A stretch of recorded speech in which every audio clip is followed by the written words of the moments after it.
ہمارے علاقے میں خاص طور پہ سندھ میں تو عرب تاجر اسی دور میں آنے شروع ہو گئے تھے جب ابھی مسلم ریاست کو مدینہ میں قائم ہوئے 20-25-30 سال ہی ہوئے تھے۔ اسی دور میں عبداللہ شاہ غازی بھی کراچی آئے، یعنی جو آج کا کراچی ہے اس علاقے میں آئے، جن کا مزار کراچی کے کلفٹن ساحل پر ہے، اور کہتے ہیں یعنی کراچی والے کہتے ہیں کہ انہی کی برکت ہے جس کی وجہ سے کراچی میں سمندری طوفان نہیں آتے۔ یہ الگ بات ہے کہ سائنٹسٹ کہتے ہیں کہ کراچی کے ساحلوں پر جو مینگروو کا فارسٹ ہے وہ سمندری طوفانوں کو روک لیتا ہے۔ خیر، عقیدے کی بات الگ ہے، سائنس کی بات الگ ہے، دونوں کو مکس شاید نہیں کرنا چاہیے۔ بہرحال بات ہو رہی تھی محمد بن قاسم کے حملے کی۔ ہماری روایات میں واقعہ کچھ ایسے آیا ہے کہ سن 712 عیسوی میں، یعنی آج سے تقریباً 1300 سال پہلے، کچھ مسلمان تاجر سرندیپ آئے تھے۔ کسی وجہ سے ان کی وہاں پر ڈیتھ ہو گئی۔ جو سرندیپ کا راجہ تھا اس وقت اس نے ان تاجروں کی جو بیوائیں تھیں ان کی مدد وغیرہ کی، ان کو کشتی دی، ان کو ساز و سامان دیا تاکہ وہ اپنے ہوم یعنی اپنے گھر جو کہ بصرہ میں تھا وہاں پر جا سکیں واپس۔ جب کشتیاں سمندر میں آج کے کراچی اور اس وقت کے دیبل شہر کے قریب سے گزر رہی تھیں تو وہاں کے کچھ ڈاکوؤں نے حملہ کیا اور سب کو لوٹ لیا۔ کشتیاں بھی لوٹ لی گئیں تو سب بے یار و مددگار وہیں پر رہ گئے۔ تب کسی طرح ان لٹے پٹے لوگوں کا پیغام اس وقت بغداد کے مسلمان گورنر حجاج بن یوسف کے پاس پہنچا۔ کہیں لکھا گیا ہے کہ کوئی خط تھا جو حجاج بن یوسف کے پاس پہنچ گیا، جو کسی بیوہ نے لکھا تھا اور اس میں اپنی پوری رودات سنائی تھی۔ کسی جگہ پر لکھا ہے کہ وہ جو قافلہ تھا اسی میں سے کوئی شخص پہنچ گیا حجاج بن یوسف کے پاس اور اس نے پھر ساری بات سنائی کہ ہم پر کیا بپتا پڑی۔ اس پر جو حجاج کا عرب خون تھا وہ غیرت کھا گیا اور اس نے فوراً جو یہاں کا راجہ تھا، جو دیبل کا راجہ تھا، اس کو خط لکھا کہ بھائی تم فوراً ان کا ساز و سامان واپس کرو اور تم ان سے معافی مانگو، اور یہ جو لوگ تمہارے علاقے میں بے یار و مددگار ہیں ان کو واپس ان کے گھر تک پہنچاؤ۔ کہتے ہیں کہ یہاں کا جو اس وقت راجہ تھا، راجہ طاہر نام آیا ہے، راجہ طاہر نے اس وقت جواب دیا کہ بھائی ڈاکوؤں پہ میرا راج نہیں چلتا اور مجھے نہیں پتا یہ تمہارے لوگ اب کہاں پر ہیں، تو بیسیکلی چلو دوڑو۔ حجاج بن یوسف نے کہا ایسی کی تیسی، اور پھر اس نے پہلے ایک مہم بھیجی، وہ ناکام ہو گئی، پھر ایک دوسرا حملہ کیا، وہ بھی ناکام ہو گیا۔ جب 2 بار حملے ناکام ہوئے تو پھر اس نے کہا کہ بھائی اب معاملہ زیادہ سیریس ہو گیا ہے۔ پھر اس نے ایک بڑا لشکر تیار کیا۔ کہتے ہیں کہ پہلے جو 2 لشکر تھے وہ 6-6 ہزار فوجیوں کے ساتھ آئے تھے۔ جو تیسرا لشکر تھا وہ پھر 15,000 فوجیوں کا تیار کیا گیا۔ اس کو ذرا منجنیقیں یعنی کیٹرپولٹس وغیرہ دی گئیں، بڑا حملہ کرنا تھا اس بار۔ اور اس کا کمانڈر جو بنایا محمد بن قاسم۔ محمد بن قاسم حجاج بن یوسف کا بھتیجا بھی تھا اور داماد بھی تھا۔ محمد بن قاسم کا حملہ بہت زبردست رہا۔ اس نے راجہ طاہر کو گھما کر رکھ دیا، پورا سندھ فتح کر لیا، حتیٰ کہ ملتان تک کا علاقہ قبضے میں لے لیا۔ یہ پہلا موقع تھا جب مسلمانوں نے حملہ کر کے ہندوستان کے کسی علاقے پر قبضہ کیا تھا۔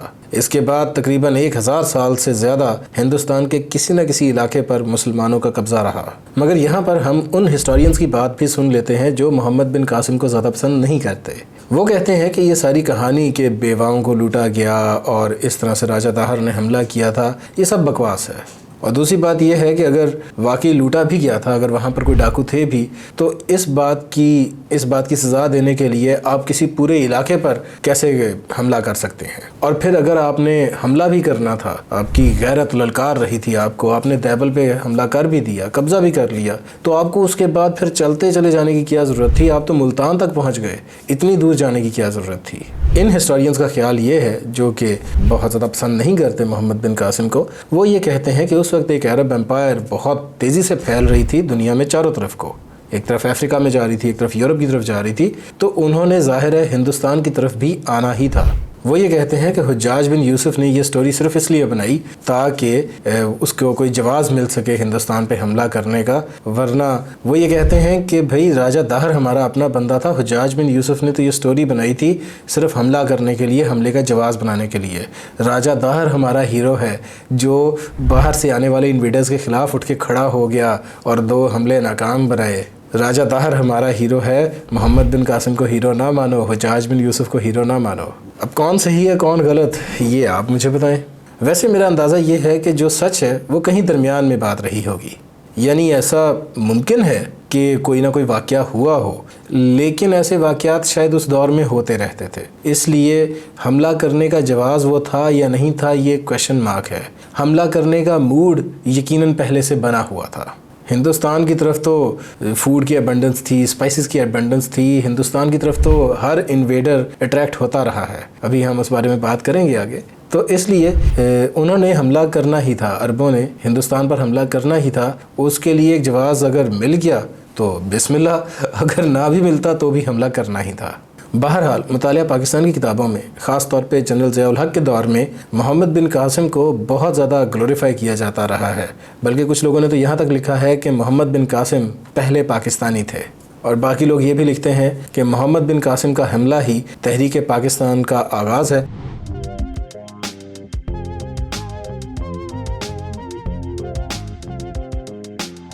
محمد بن قاسم کے حملے سے پہلے ہندوستان کے علاقے میں بہت سی امپائرز رہی ہیں۔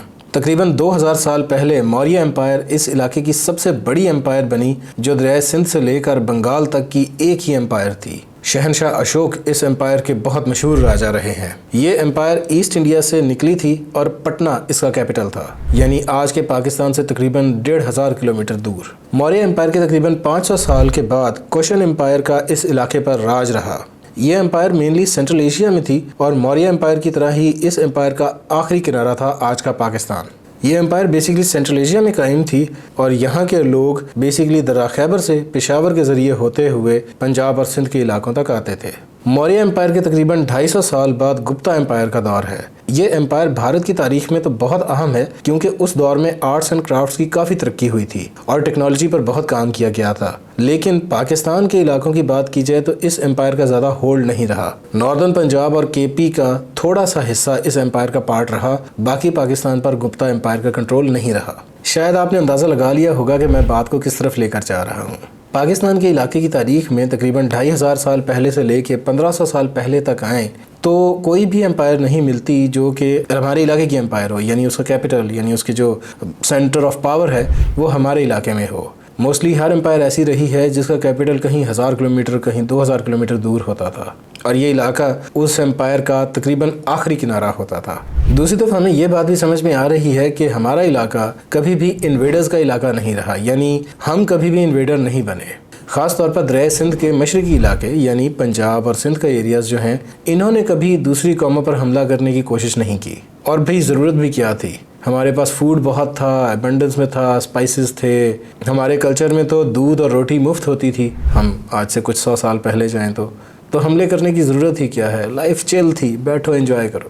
نتیجہ یہ ہوا کہ ہم بہت ہی سہل پسند ہو گئے اور ہم پر حملے ہوتے رہے۔ اس علاقے سے نکلنے والی ایک واحد امپائر جو واحد ایکسیپشن ہے وہ ہے سکھ امپائر، جس نے مہاراجہ رنجیت سنگھ کے دور میں اتنا ایکسپینڈ کیا کہ کے پی کے ایریاز اور پشاور کو بھی قبضے میں لے لیا، اور دوسری طرف کشمیر میں بھی یہ امپائر قائم تھی۔ اس کا کیپٹل لاہور تھا آف کورس۔ اس امپائر پر بات کریں گے ہم، لیکن یہ بات کی بات ہے، ابھی تو ہم ذرا زیادہ پرانی باتیں کر رہے ہیں۔ اب ہم بات کرتے ہیں محمد بن قاسم کے حملے کے بعد جو دوسرے سب سے اہم حملوں کی ایک سیریز ہے اس کی۔ کل ملا کر یہ تھے 17 حملے۔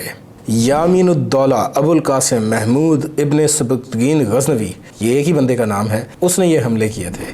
ہم تاریخ میں اس کا نام محمود غزنوی پڑھتے ہیں۔ آج سے 1000 سال پہلے یہ بندہ بڑی چیز تھا، زبردست واریر تھا، بادشاہ تھا۔ افغانستان کا شہر ہے غزنی، وہاں سے بیٹھ کر یہ ایک بہت بڑی امپائر چلاتا تھا۔ سینٹرل ایشیا، تبت، بھارت، پاکستان، ایران اور آف کورس افغانستان کے ایریاز پر اس کی سلطنت پھیلی ہوئی تھی۔ اس فن خان نے ہندوستان پر 17 حملے کیے۔ یہ بیسیکلی گجرات کے ایک عظیم مندر پر حملے کر رہا تھا۔ یہ مندر ہے سومناتھ کا مندر۔ آج بھی یہ ایک بہت بڑا مندر ہے، لیکن اس دور میں تو گیم ہی کچھ اور تھی۔ گیم کچھ ایسے تھی کہ اس دور میں پورے ہندوستان سے لوگ آتے تھے اور اس مندر میں سونے اور ہیرے اور جواہرات وغیرہ کے چڑھاوے چڑھاتے تھے۔ بیسیکلی یہ بہت بڑی دولت کی کنسنٹریشن تھا، یعنی یہاں پر اگر آپ حملہ کر کے جیت جاتے ہیں تو بہت زیادہ مال آپ کے حصے میں آ سکتا تھا۔ اور پھر ظاہر ہے اس مندر کی ایک سمبولک ویلیو بھی بہت تھی۔ سمبولک ویلیو اس وجہ سے کہ ظاہر ہے جب جس علاقے میں اس طرح کا کوئی بت خانہ ہو وہاں پر یہ رواج بن جاتا ہے کہ بھائی یہ ہمیں پروٹیکٹ کرے گا، اور ظاہر ہے محمود غزنوی مسلمان تھا، اس نے تو ان باتوں کو ماننا نہیں تھا۔ نتیجہ یہ ہوا کہ وہ حملے کرتا گیا اور اس نے کہا کہ بھائی میرا مشن ہے کہ میں نے اس مندر کو فتح کرنا ہے۔ اسی طرح ایک شہر تھا متھرا، آج بھی متھرا ایک بہت بڑا شہر ہے اور اس کی بہت ہسٹری ہے۔ اس شہر پر بھی محمود غزنوی لگاتار حملے کرتا تھا۔ یہ اتر پردیش کا شہر ہے، یعنی یہ تھوڑا نارتھ میں آتا ہے۔ جو سومناتھ کا مندر ہے وہ بھارتی گجرات میں ہے۔ جب محمود غزنوی صاحب حملہ کرتے تھے تو ان دونوں شہروں کو، سومناتھ کو اور متھرا کو قبضے میں لینا ان کا مشن ہوتا تھا۔ انہوں نے اندھا دھند حملے کرنا شروع کیے ہوئے تھے، تقریباً ہر سال یہ حملہ کرتے تھے۔ کل ملا کر انہوں نے 17 حملے کیے، 16 حملے ان کے ناکام رہے، یعنی باقی حملہ کیا، باقی جو کچھ کرنا تھا وہ تو کر گئے، لیکن سومناتھ کا مندر فتح نہیں ہو پاتا تھا۔ 57ویں بار ہے کہ سومناتھ کا مندر محمود غزنوی نے فتح کیا۔ ہماری کہانیوں میں، ہماری روایات میں محمود غزنوی کو ایک بہت بڑا ہیرو بنا کے پیش کیا جاتا ہے، جو بندہ کبھی ہار نہیں مانتا، اور ایک ایسا مسلمان جس نے ہندو رول کو چیلنج کیا۔ نہ صرف چیلنج کیا بلکہ لگاتار ناکامیاں ملنے کے باوجود بھی ہمت نہیں ہارا اور محنت کرتا رہا اور آخر کار فتح یاب ہوا۔ اب یہ دونوں باتیں ہیں تو سچ کہ وہ ناکامیوں کے بعد بھی ہمت نہیں ہارا، فتح یاب ہوا اور وہ مسلمان تھا، لیکن بہت بڑا ہیرو کہنا، جیسے ہم سکندر اعظم لکھتے ہیں اور اس کو ہم محمود غزنوی کو بھی اس طرح سے پیش کرتے ہیں جیسے کوئی ہیرو ہو، یہ کوئی ہیرو نہیں ہوتے، یہ لٹیرے ہوتے ہیں۔ اس طرح کے بادشاہوں کا ایک ہی مذہب ہوتا ہے اور وہ مذہب ہوتا ہے بادشاہت۔ ہم ایسے لوگوں کو ایویں ہیرو بنا دیتے ہیں، یہ ہیروز نہیں ہوتے۔ گیم آف تھرونز میں کوئی بھی ہیرو نہیں ہوتا۔ اس طرح کی گیمز میں، طاقت کی ان لڑائیوں میں سبھی ولن ہوتے ہیں۔ عبدالستار ایدھی اور معین الدین چشتی جیسے لوگ بادشاہ نہیں بنا کرتے۔ بہرحال پوائنٹ یہ تھا کہ محمود غزنوی جب بھی سومناتھ اور متھرا وغیرہ پر حملہ کرنے کے لیے نکلتا تھا تو جو علاقے آج پاکستان میں ہیں ان کی بھی شامت آ جاتی تھی، کیونکہ لشکر اس پورے علاقے سے ہو کر جاتے تھے، اور ظاہر ہے وہ کوئی پرامن مارچ کرتے ہوئے تو نہیں جاتے تھے۔